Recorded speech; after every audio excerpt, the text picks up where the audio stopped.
Hi everybody and happy Tuesday. Today we're picking back up from an RE lesson that I did 2 weeks ago, which was all about the rules of the Torah, the first book of the first section of the Bible, also known as the Old Testament to Christians. We went over these last week, and I know lots of you did wonderful versions of the Ten Commandments written on 2 stones, be that cardboard or some real stones from your garden. But there were some beautiful, really, really lovely 10 Commandments. And what some of you will probably be thinking is, yes, that's what it says in the Old Testament. But what does Jesus have to say about this? What did Jesus say about the 10 Commandments? And actually, what he says is very, very interesting. So Jesus, as we know, was a Jewish man, believed the work of the Bible, believed everything in that. But he had something else to add to it.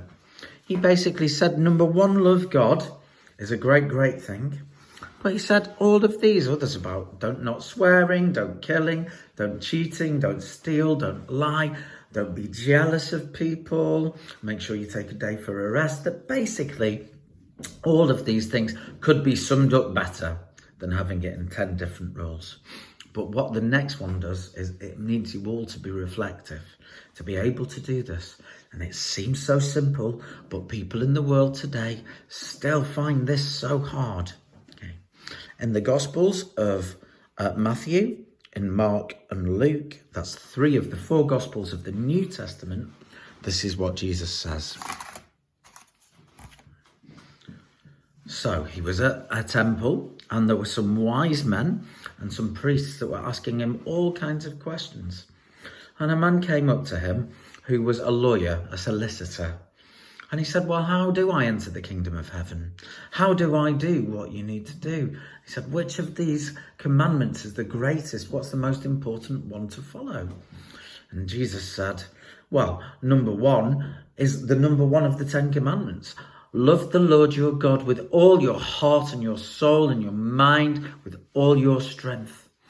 But then what he did was, he said the second one is, and summed up the remaining 9 in one amazing phrase.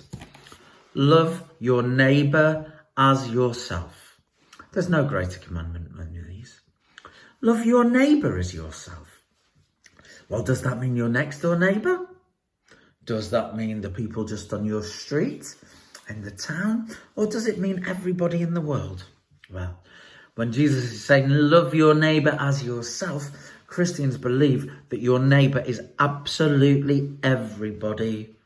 From your teacher, to your parents, to a homeless person that you see in the street, to somebody who's hurt you, to somebody who maybe has been horrible to you, to all these people that you don't even know. And that's got to be really, really hard. How can you love everybody as you love yourself? Love your neighbour as you love yourself. Now, in the 4th Gospel, Jesus says this again. In the Gospel of John, Jesus says a very, very similar thing again. And he says it just before he is dragged off by the Roman soldiers. And just before he's dragged off by the Roman soldiers, these are some of the last words that he says at the Last Supper on Monday, Thursday. I give you a new commandment, that you love one another. Just as I have loved you, you also should love one another. Wow. How amazing is that? That becomes the 2nd commandment. 2 commandments for Christians. Number 1, love God. Number 2, love each other.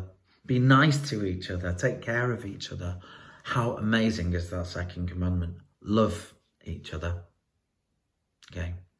The next part of this lesson is going to be just having a little reflect and a little meditate how you would do that.